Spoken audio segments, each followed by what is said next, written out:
مسائل حل نہیں ہو رہے تو اس کا مطلب ہے کہ گڈ گورننس کے لیے کچھ کرنا پڑے گا۔ اچھی حکمرانی کے لیے ری سیٹ کی ضرورت ہے تو ہو جانا چاہیے۔ پاکستان کی آبادی 4 گنا بڑھ چکی ہے مگر صوبے وہی 4 ہیں۔ 1972 میں آبادی 7 یا 8 کروڑ تھی، اب 24 کروڑ ہو چکی ہے۔ کوئی بھی فیصلہ ان کے دائرہ کار اور عوامی امنگوں کے مطابق کرنا ہوگا۔ نئے صوبوں یا انتظامی یونٹس کا فیصلہ ہم نے نہیں، عوام نے کرنا ہے۔ D G I S P R lieutenant general Ahmed Sharif Chaudhry کی نیوز بریفنگ، کہا محسن نقوی نے جو بیان دیا وہ ان کی ذاتی رائے ہے، اس پر کچھ نہیں کہوں گا۔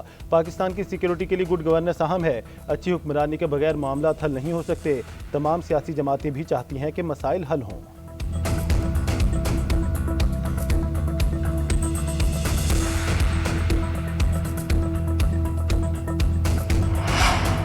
دہشت گردوں سے اب بات چیت کی کوئی گنجائش نہیں۔ دہشت گرد ہتھیار ڈالیں یا ہم انہیں ختم کر دیں گے۔ D G I S P R کا 2 ٹوک اعلان، کہتے ہیں دہشت گردوں کو اب سمجھ آ گیا ہے کہ ان سے کوئی نرمی نہیں برتی جائے گی۔ ہم سے کہتے ہیں ہم ہارڈ سٹیٹ ہیں، ہم ہارڈ سٹیٹ نہیں ہیں۔ ہارڈ سٹیٹ وہ ہوتی ہے جس میں قانون سب پر لاگو ہوتا ہو۔ ہارڈ سٹیٹ وہ ہوتی ہے جہاں معاملات قانون پر چلیں۔ ہارڈ سٹیٹ کا یہ مطلب نہیں کہ فوج کے غلبے والی ریاست ہو۔ ڈی جی نے کہا کہ کچھ جماعتوں کی جانب سے حقوق کی بات کی جاتی ہے، کیا وہ اپنے فرائض سے آگاہ ہیں؟ ریاست ہے تو سیاست ہے، ریاست ہے تو جان ہے، ریاست ہے تو نام ہے۔ آئین کا آرٹیکل 5 واضح ہے کہ وفاداری صرف ریاست سے ہوگی۔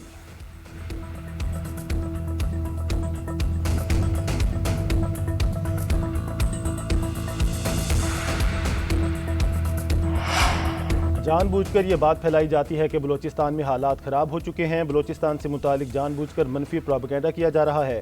D G I S P R کی میڈیا بریفنگ، کہا بلوچستان کا مسئلہ وہاں کے سردار اور ایلیٹ ہیں۔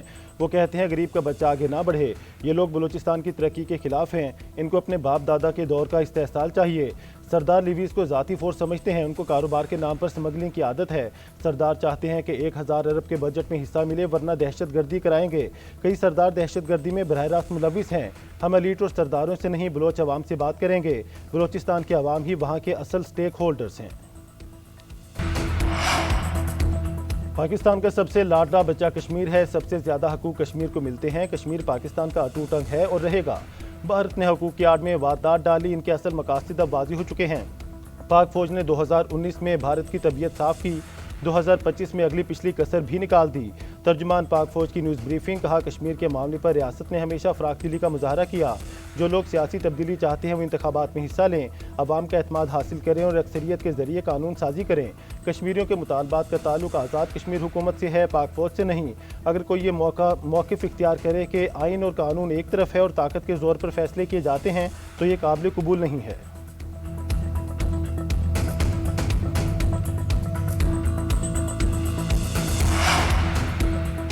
حکومت نے پیٹرول کی قیمت میں 12 پیسے فی لیٹر کمی کر دی۔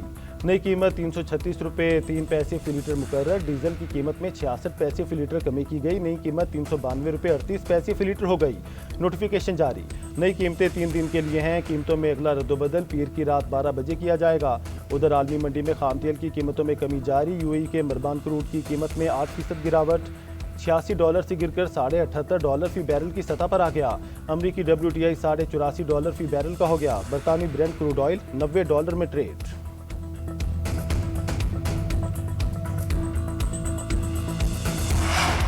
پیٹرولیم مصنوعات کی منصفانہ قیمتیں یقینی بنانا حکومت کی اولین ترجیح ہے۔ اوگرا میں اصلاحات اور ایندھن سپلائی کی ڈیجیٹل نگرانی مزید مؤثر بنانے کے اقدامات کیے جائیں۔ وزیر اعظم شہباز شریف کا اجلاس سے خطاب، کہا اصلاحاتی ایجنڈے کا نفاذ تمام اداروں میں یکساں طور پر یقینی بنایا جائے۔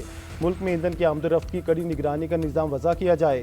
جدید ٹیکنالوجی سے بندرگاہوں اور ریفائنریز سے پیٹرول پمپس تک سپلائی چین کی ڈیجیٹل نگرانی کی جائے۔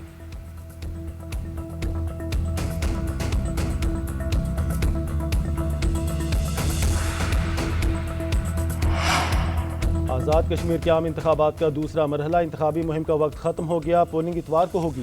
مظفر آباد ڈویژن کے 9 اور مہاجرین کے 12 حلقوں میں ووٹ ڈالے جائیں گے۔ مظفر آباد ڈویژن کے 3 اضلاع مظفر آباد، نیلم اور جہلم ویلی میں رجسٹرڈ ووٹرز کی تعداد 8,90,621 ہے۔ جموں اور ویلی کی 6 نشستوں پر پاکستان میں مقیم کشمیری مہاجرین اپنا ووٹ کاسٹ کریں گے۔ پیپلز پارٹی اور نون لیگ کے امیدواروں میں سخت مقابلہ متوقع۔ پی ٹی آئی نے انتخابات کا بائیکاٹ کر رکھا ہے۔ حماس نے پہلی بار غزہ میں مکمل طور پر غیر مسلح ہونے کے لیے بورڈ آف پیس کے فریم ورک کو قبول کر لیا۔ برطانوی خبر ایجنسی کا دعویٰ۔ رپورٹ میں کہا گیا کہ منصوبے کے تحت حماس کے پاس موجودہ بھاری ہتھیاروں کی نگرانی فلسطینیوں کے سپرد کرنے کی تجویز ہے۔ حماس کے سینئر اہلکار نے برطانوی خبر ایجنسی کو بتایا کہ حماس کے غیر مسلح ہونے سے متعلق مذاکرات طویل اور انتہائی مشکل تھے۔ اسرائیلی فوج کا غزہ سے مرحلہ وار انخلاء ہوگا۔ امید ہے کہ 40واں بورڈ آف پیس اسرائیل کو معاہدے کا پابند بنائیں گے۔ ایرانیوں کے مذاکرات کا طریقہ کار مجھے شدید غصہ دلاتا ہے۔ ایران جو کام 10 منٹ میں کر سکتا ہے اس کے لیے 7 گھنٹے ضائع کرتا ہے۔ ایران کے معاملے کو 10 منٹ میں ختم کیا جا سکتا ہے لیکن وہ طویل مذاکرات کرتے ہیں۔ امریکی صدر ڈونلڈ ٹرمپ کی میڈیا سے گفتگو۔ کہا میرا ایرانیوں پر سے اعتماد اٹھ چکا، وہ جھوٹ بولتے ہیں۔ ہم صرف فتح چاہتے ہیں اور ایران کے خلاف ہماری پیش رفت بہترین ہے۔ ایران کو کبھی ایٹمی ہتھیار حاصل نہیں کرنے دیں گے۔ ایران نے ایٹمی ہتھیار بنا لیے تو یہ مشرق وسطیٰ کو تباہ کر دے گا۔ ہم ایرانیوں پر مزید شدید اور طاقتور حملے کریں گے۔